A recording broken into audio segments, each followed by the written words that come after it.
Salut tout le monde, c'est Simon, je vous retrouve pour une vidéo. On part du côté du championnat anglais et de la première ligue ce coup-ci.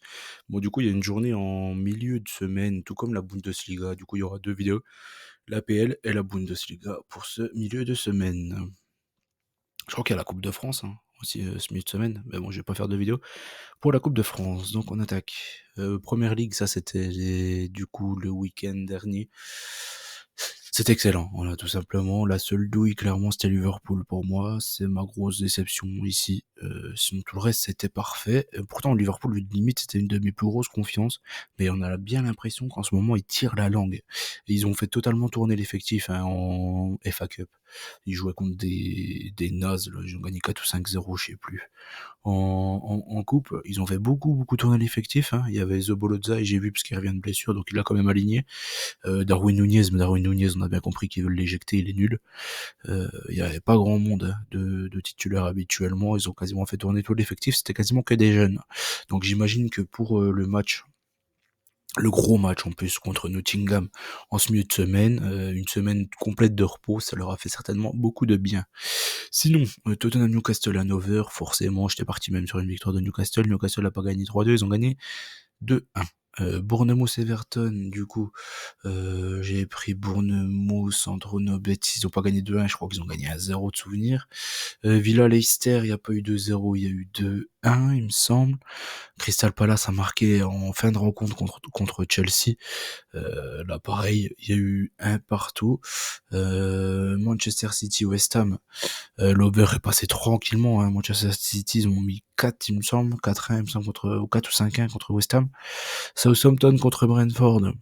L'over est passé tranquillement, mais bon, c'est Brentford qui a écrasé Southampton. La petite doublette Wissam Bemo a encore frappé. Brighton Arsenal, du coup, j'avais couvert le nul. Et on va dire que heureusement, parce qu'Arsenal, encore une fois, était mauvais. D'ailleurs, Arsenal, en une semaine, a perdu quasiment toute sa saison, en fait. En Ligue des Champions, franchement, s'ils arrivent à la gagner, pour moi, je serai le premier surpris. Pour moi, c'est impossible, clairement. En FA Cup, ils se sont fait sortir par Manchester United en jouant 30 minutes plus les prolongations, donc ça fait 60 minutes à 11 contre 10 contre Manu en plus, en un loupant en plus qui plus est un penalty par Odegaard qui le loupe. Bel arrêt du goal quand même, mais bon, ça reste un penalty loupé. Donc en fait Arsenal ils ont tout. Et puis contre Newcastle, du coup en l'autre coupe, la Carabao, ils sont menés de 0 à la moitié, du coup ce qui aura un retour à Newcastle. Donc ça va être compliqué de les imaginer gagner de buts d'écart du côté de Newcastle. Donc ils ont quasiment tout perdu en une semaine, les Gunners. Vraiment, c'est catastrophique. Catastrophique parce que là ils ont 6 points de retard sur Liverpool au classement, plus un match en moins pour Liverpool. Sachant que c'est Arsenal, c'est pas City. Encore, c'est City avec 6 points de retard. Je peux croire qu'ils peuvent remonter, mais Arsenal, franchement, c'est les rois des contre-performances contre les clubs là où on ne s'y attend pas vraiment. Donc je n'y crois pas une seule seconde. Je pense que là, ça va encore ça va encore être une saison blanche, je pense, pour les Gunners. Euh, et puis Wolverhampton, Nottingham, le X2, Nottingham, ils ont gagné 3-0, je crois, un troisième but de Awoni dans les arrêts de jeu. Donc ça fait 3-0 du côté de Wolverhampton. Bon, ouais, franchement, le BTTS aurait dû passer aussi sur ce match-là. Wolverhampton, surtout en première mi-temps, a eu énormément d'occasions. Donc voilà, en gros, ce qui s'est passé, Liverpool-Manu, franchement, limite, c'est Manchester qui a eu les plus grosses occasions. Moi, j'ai trouvé dans le match. Donc franchement, Manchester aurait même dû, selon moi, gagner ce match-là. Le Manchester, il se retrouve 13e à 23 points, à 11 points de City. Donc clairement, on va imaginer que l'Europe, c'est mort. Ça fait 10 points de retard sur le 7e, parce qu'on peut imaginer qu'une équipe anglaise gagne une coupe. 10 points, c'est rattrapable pour moi. Ils vont être obligés de tout donner sur la Ligue Europa et la FA Cup. Clairement, ça va être ça les deux objectifs de la saison pour Manchester. Donc on attaque pour ce milieu de semaine. Ce milieu de semaine, journée déjà, c'est la journée 21, on avance, mine de rien, on a fait plus de la moitié de la saison. Brentford contre City pour commencer, ça déjà c'est un beau match, clairement. Ici, Manchester City, moi j'aime bien ce qu'ils font actuellement, même s'ils se concèdent beaucoup trop de buts. Je pars du principe qu'Arsenal allait gagner du côté de Brentford, ils sont allés gagner 3-1 d'ailleurs, donc du coup j'ai pris le même score pour City. Je pense que City, ils ont retrouvé quelques joueurs. Il y a De Bruyne qui commence un peu à retrouver sa condition physique. T'as surtout le retour de Kovacic qui fait énormément de bien au milieu de terrain. des Citizens. Ça, pour moi, ils sont capables d'aller gagner du côté de Brentford. Tu Haaland qui a marqué les 2 derniers matchs, donc je pense que je vais pas compter, hein, le match contre, je sais plus quoi là, en FA Cup, ils ont gagné 8-0 je crois, mais il y avait pas Haaland, il manquait pas mal de joueurs aussi. Je vais pas compter ça dans l'analyse. Il y a Makati qui avait fait un bon match. J'ai vu, il a mis un triplé, je crois. Mais d'ailleurs, lui, c'est un bon petit jeune, hein. J'aime plutôt bien. Je vais pas en tenir compte quand même. C'est un match en bois. West Ham contre Fulham. West Ham vient de changer de coach, du coup. Lopetegui a été mis à la porte. C'est Graham Potter, l'ancien de Leicester, si je dis pas de bêtises, il me semble, c'était à Leicester qu'il était. Graham Potter. Non, à Brentford, qu'est-ce que je dis? Voilà, il était à Brentford. Ah, putain. Décidément, je les confonds tous. C'est là, où c'est que deux heures bien repris, là. À Brighton, voilà. Il était à Brighton. Notre ami Graham Potter. Il avait essayé à Chelsea, mais ça avait pas marché. Du coup, maintenant, il est du côté de West Ham. Et du côté de West Ham, ils ont fait un plutôt bon match du côté de Villa en coupe, en FA Cup déjà. Ils se sont fait reprendre en fin de rencontre, ils ont perdu 2-1. Mais dans la globalité, ils ont fait un plutôt bon match. Donc je pense que contre Fulham à domicile, ils sont capables de l'emporter. Je vais faire confiance à la bande à Graham Potter pour se relancer ici. Chelsea contre Bournemouth.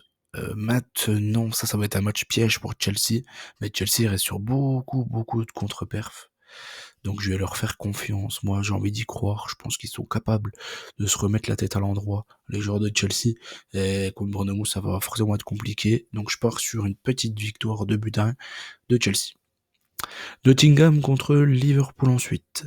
Le gros match, clairement, hein, ça doit être premier contre... ils sont 3 ou 4. Je sais plus du coup. Deuxième, c'est Arsenal. Nottingham, ils doivent être juste derrière, ils doivent être 3. Ah, ils sont 3 ex aequo avec Arsenal. Au final, ils sont deuxième ex aequo. Nos joueurs de Nottingham, là je pars sur une petite victoire de Liverpool, pareil, match très compliqué, mais je pense qu'ils ont réussi à se reposer pendant une semaine, ça va leur faire énormément de bien, parce que ça aurait été ce week-end plutôt à la place du match de FA Cup, je pense que je serais parti plus sur un nul, mais là comme ils ont eu 3-4 jours de repos de plus, je pense que Liverpool peut se requinquer et repartir de l'avant, donc je pars sur une victoire des Reds. Ça va être un match très dur, encore une fois, du côté de Forest.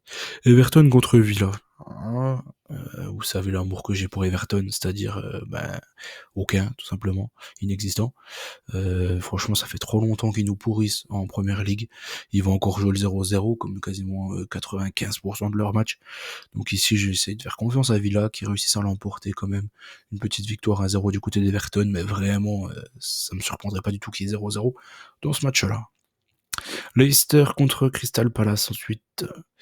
Leicester, il y avait un petit coup de mieux avec l'arrivée de Van Nistelrooy, mais là ils ont repris leur descente aux enfers. Je pense que Crystal Palace a aussi besoin de points. Est-ce que ça pourrait arranger tout le monde le petit nul? Je pense que oui. Newcastle contre Wolverhampton. Newcastle, c'est la grosse équipe actuelle avec Nottingham du côté de l'Angleterre. Ils gagnent tous leurs matchs tout simplement.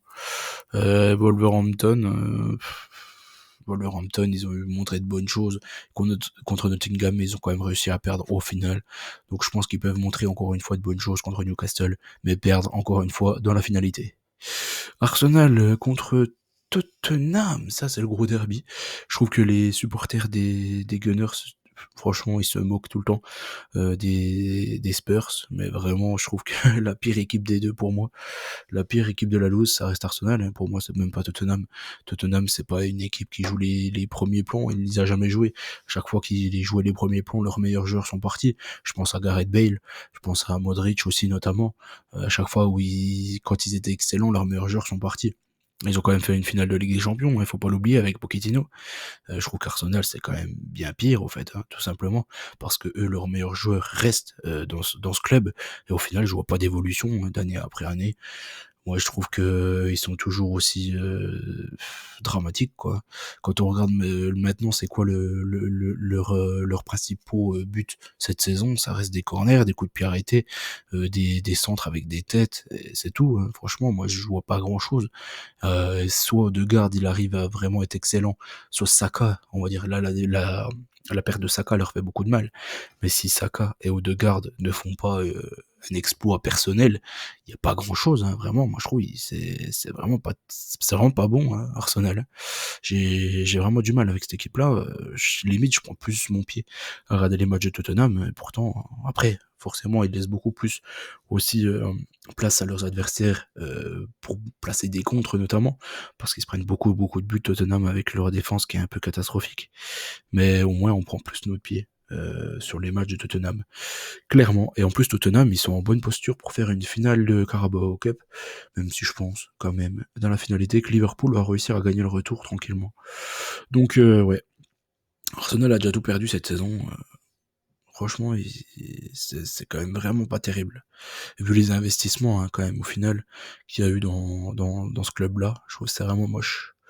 Du coup, je pars sur une victoire quand même d'Arsenal dans ce match-là contre Tottenham. Pourquoi? Parce que on va dire que les forces d'Arsenal, c'est-à-dire les contres essentiellement, pas grand-chose de plus, ou les coups de pied arrêtés, c'est un peu tous les gros problèmes des Spurs. Donc je pense que Arsenal pourra s'appuyer dessus, même si encore une fois, hein, Tottenham a fait énormément tourner là dans son effectif en FA Cup. Ils sont passés en prolongation euh, contre une équipe nullissime. Je sais plus c'était quoi là leur nom, je m'en souviens plus. Ils ont gagné 2-0 en prolongation. Il a fallu attendre les entrées de Solanke et de Kulusevski et Son pour au final réussir à s'imposer en prolongation. Ça montre quand même pas grand chose. Mais au moins, ils ont réussi à ne pas prendre de but, même contre une équipe vraiment naze. Ils ont quand même réussi à ne pas prendre de but, ce qui est déjà plutôt pas mal. Et Arsenal, faudra voir hein, s'ils sont pas trop fatigués au final. Là, ils ont même pas réussi à gagner contre Manchester à 11 contre 10. Alors franchement. Enfin bref. Ipswich contre Brighton ensuite. Match très compliqué ici. Brighton, ils font beaucoup de matchs nuls à l'extérieur. Ipswich, mine de rien, je trouve qu'il y a quand même un gros mieux dernièrement. Donc je pars encore une fois sur un nul. Et Manu, je l'ai mis direct. Mais Manu, je les vois gagner contre Southampton sans trop de difficultés. Normalement, hein, il reste sur deux bonnes perfs, que ça soit à Liverpool et à Arsenal. Ils ont gagné quand même, si on compterait, enfin, ils ont quand même gagné 2 matchs nuls en ces 2 derniers matchs contre des top équipes, premier et deuxième de Première Ligue. Donc normalement à domicile contre Southampton, ça devrait pouvoir le faire. Donc voilà, j'espère que la vidéo vous a plu. N'oubliez pas qu'on gagne au peur ensemble. Je vous souhaite bonne chance à tous et je vous dis à très vite. Ciao tout le monde.